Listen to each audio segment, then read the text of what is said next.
मैं अपने लाहौरी तड़का देखने वालों को सबको कहता हूँ कि मेरी इस बात को सुने, अगर जो लोग मेरी बात से एग्री करते हैं इसको शेयर करें, इसको ज़्यादा से ज़्यादा शेयर करें और मुझे कमेंट में मुझे बताएं अगर कोई बात मेरी नागज़ीर किसी को लगी हो तो मैं इस बात की मादरत से। ऐसे अजीम कारनामे करने वाले शख्स के बारे में हम सुनते हैं कि मीडिया पे कुछ लोग, कुछ नाहंजार लोग, कुछ लफाफे वाले लफाफी सहाफ़ी इनके बारे में गलीज़ ज़बान इस्तेमाल करते हैं।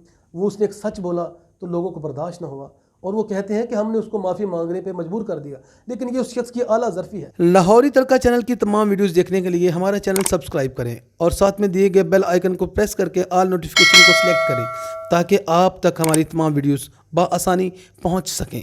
बिस्मिल्लाहिर्रहमानिर्रहीम। अस्सलाम वालेकुम जी, मैं हूं अमीन राजा और आप देख रहे हैं अपना फेवरेट यूट्यूब चैनल लाहौरी तड़का। दोस्तों, एक छोटी सी बात आपकी गोश्तगुजार करने के लिए आया हूँ कि मियाँ चन्नू से जब हम अब्दुल हकीम की तरफ जाते हैं ना, तो रास्ते में एक शहर आता है जिसका नाम है तलम्बा। तलम्बा शहर, इसकी तारीख़ इतनी ही कदीम है कि कह लें कि जितनी इंसान को अपनी तारीख़ याद है। ये बहुत तारीख़ी शहर है। तारीख़ी हैसियत ये है कि कबले मसीह में एक परधला नाम का एक बादशाह जो तौहीद का हामी था, उस वक्त कबले मसीह में भी वो तौहीद का हामी था, तौहीद का दाई था, वो इस शहर में हुकूमत कर चुका है। ये दारुल हुकूमत रह चुका है परधाला का। उसके बाद हिंदू मज़हब के हीरो, हिंदू मज़हब के बानी जनाब श्री रामचंद्र जी, श्री राम लक्ष्मण जी, सीता मैया जी, वो इस शहर में क़याम पजीर रह चुके हैं। यहाँ पे वो क़याम कर चुके हैं, यहाँ के लोगों ने उनकी मेज़बानी की है। ये भी शहर की तारीख़ी हैसियत का एक कहने का एक नुक्ता। बस जब तलम्बा शहर से के पास से गुजरती है तो हमें वहाँ पर एक अजीम शान बिल्डिंग नज़र आती है। उस बिल्डिंग का नाम है हसनात। ये एक मदरसा है।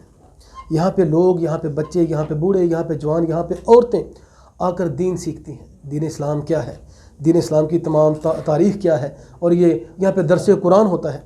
अच्छा, जिस जगह पे ये मदरसा अल हसनात के नाम से कायम है, वहाँ पर किसी दौर में पंजाब की सबसे बड़ी हीरा मंडी बाज़ार हुस्न हुआ करता था। ये जो मदरसा है, इसके करता धरता, इसके तमाम मैनेजमेंट का तमाम सिस्टम और इसको बनाने वाले आज के दौर के बहुत बड़े जगत आलम दीन जनाब तारिक जमील साहब, मौलाना तारिक जमील साहब के हाथ का ये बना हुआ मदरसा है। अब चलते हैं तलम्बा की थोड़े से इसकी पिछली तारीख की तरफ चलते हैं। यह खित्ता जिसको मुल्क पाकिस्तान कहा जाता है, इस्लामी जमहूरिया पाकिस्तान कहा जाता है, इसमें लाहौर, कराची, तलम्बा और मुल्तान और पत्तों की ये 5 बड़ी हीरा मंडियाँ थी यहाँ पे। और इनमें से सबसे मेन जो बड़ी मानी जाने वाली हीरा मंडी जिसको बाज़ार हुस्न कहा जाता है, जिसको कहने के जना खाने जहाँ पे जगह जगह कायम थे, जहाँ पे रक़्स व सुरूर की सिर्फ महफिल हुआ करती थी। अमीर लोग वहाँ पे जाके अपने हराम की कमाई को वहाँ पे कंजरों के ऊपर नछावर किया करते थे। तो ये तलम्बा की जो हीरा मंडी थी ये सर फहरिस्त थी। इस हीरा मंडी को, इस बाज़ार हुस्न की बुनियाद राजा रंजीत सिंह ने सन 1818 में रखी। और क्योंकि ये पंजाब के वस्त में है, पूरे पंजाब के दरमियान में है, तो इसको कलीदी हैसियत हासिल हुई, क्योंकि जितने भी ताजर लोग यहाँ से गुजरते थे वो यहीं पे क़याम करते थे, यहीं पे वो अपनी अय्याशी का सामान करते थे। ठीक है, फिर क्या हुआ, इस शहर की जो मानी जानी रकासाएँ थी, जो डांसर्स थी, उन्होंने पूरे मुल्क में जहाँ कहीं भी किसी बड़ी अमीर आदमी का मतलब कोई फंक्शन होता तो ये जाके वहाँ पे 4 चांद लगाती, उस महफिल का मज़े को दुबाला करती और मानी जाती थी तलम्बा की।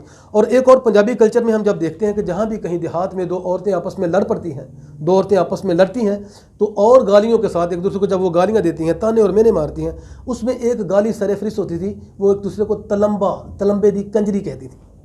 यानी कि इतनी मशहूर थी यहाँ की कंजरियाँ कि इनको यहाँ के इस इलाके को लोग कहते थे नहीं तू तलम्बे दी कंजरी, यानी कि जो आपस में लड़ती थी।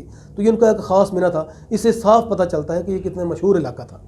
फिर हुआ क्या, हुआ ये कि हम मुसलमान हैं और हमारे यहाँ बहुत मुअज़्ज़ज़ीन लोग पाए जाते हैं, जो दाढ़ियाँ भी रखते हैं, जो टखने भी नंगे रखते हैं, जो अपने कपड़ों के ऊपर ज़रा सा दाग भी किसी गंदगी का नहीं पड़ने देते। और उनकी हकीकत अल्लाह बेहतर जानता है। ये बहुत सारों को हम भी जानते हैं, आप भी जानते हैं, वो बड़े बारिश हैं और उनके पर्सनल जो करातूत हैं वो भी सबको पता होता है वो क्या है। तो ये वो लोग हैं जो अपने घर में निस्फ़ ईमान के, खुद को सफाई को निस्फ़ ईमान जान कर अपने घर की सफाई करके और अपना कूड़ा जो है वो बाहर गली में रख देते हैं और ख़ुद को कहते हैं कि हमने निस्फ़ ईमान कमा लिया सफाई करके, चाहे बाज़ार में लोगों के गुजरगाह में गंद डाल दिया। ये वो लोग हैं जो गटर भी उबल पड़े तो ख़ुद को मुसलमान कहते हैं, उनमें इस बात का तकब्बर है और वो गटर भी खुद नहीं खोलते, किसी गैर मुस्लिम को ढूंढते हैं इस हवाले से। कोई गैर मुस्लिम आए, कोई क्रिश्चन आए, वो इसके अंदर जाए, वो इसके अंदर डूब जाए, डूब के निकले और वहाँ से हमारे फेंके हुए शापर और गंदगी निकाले। क्योंकि हम तो पाक लोग हैं ना, बड़े नेक लोग हैं, हम बड़े अच्छे मुसलमान हैं, हमने नमाज़ भी पढ़नी होती है और गंदगी में हम कैसे जाएंगे। और ऐसे लोग रात के अंधेरे में छुप के तलम्बा کہ اس ہیرا منڈی میں جایا کرتے تھے، کیونکہ دن کی روشنی میں تو اس طرف منہ کرنا بھی لوگ سمجھتے تھے کہ یہ بہت بڑی بے عزتی کا باعث بنے گا، اور وہ مولوی، وہ بڑی پگڑیوں والے، وہ اس کو لان تان کرتے تھے اس علاقے کو۔ لیکن ایک مولوی جس کا نام مولانا طارق جمیل، نوجوانی، بھرپور شباب، چہرے پہ جوانی کی رونق، ایک لالی اور خوبصورت داڑھی، سر پہ پگڑی باندھی ہوئی ہے، اس کے بھی ٹخنے اونچے ہیں، راجپوت چوہان قوم سے اس کا تعلق ہے، خاندانی رئیس ہے، اور یہ دن کی روشنی میں، چکا چوند روشنی میں اس بازار کی طرف چل پڑا۔ لوگ دیکھ رہے ہیں کہ مولوی کو کیا ہو گیا، یہ ہیرا منڈی دن میں ہی جا رہا ہے، حالانکہ اکثر مولوی جو اہل ذوق تھے، جو شوق رکھتے تھے کچھ نہ کچھ، وہ رات کو جایا کرتے تھے، لیکن یہ دن کو ہی چل پڑا، اور پھر اس مولوی کا یہ رجحان بن گیا، یہ اس کی روٹین ہو گئی کہ روزانہ ہی وہ ہیرا منڈی جاتا ہے، اور پھر وہاں پہ جا کے کرتا کیا ہے، مین بازار میں ایک نکر میں بیٹھ کر وہاں پہ درس قرآن شروع کر دیتا ہے، یہ درس حدیث شروع کر دیتا ہے، لوگوں کو اکٹھا کرتا ہے، مجمع کرتا ہے، اور ان کو دین سکھاتا ہے۔ لوگ پوچھتے ہیں کہ یار آپ کنجروں کو دین سکھانے کے لیے چلے گئے؟ تو وہ کہتا ہے کہ چاہے وہ کنجر ہیں، ان کا شعبہ کوئی بھی ہے، وہ عورتیں چاہے جسم فروش عورتیں ہیں، لیکن مسلمان ہیں، اور ہر مسلمان کا حق بنتا ہے کہ وہ دین سیکھیں۔ اور روز یہ ان عورتوں کو اکٹھا کرتا ہے، اور پھر کیا ہوا، ان کی چند ماہ کی محنت سے وہاں پہ عورتوں کا رجحان بن گیا آنے کا، عورتیں وہاں پہ آ رہی ہیں، ان کی بات کو سن رہی ہیں۔ انہی عورتوں میں سے ایک عورت کھڑا ہو کے کہتی ہے کہ مولوی، تم روز ہمیں آ کر کے جو تنبیہ کرتے ہو، جو ہمیں دین سکھاتے ہو، درس قرآن دیتے ہو، اس کا فائدہ کیا ہے؟ ہم نے تو کرنا تو جسم فروشی کا دھندا ہی ہے، کیونکہ ہے کوئی ایسا مولوی، ہے کوئی ایسا دیندار، ہے کوئی ایسا تمہارا عزت دار آدمی جو ہمیں اپنائے، جو ہمیں چادر اور چار دیواری دے، ہمیں اس گندگی سے نکالے؟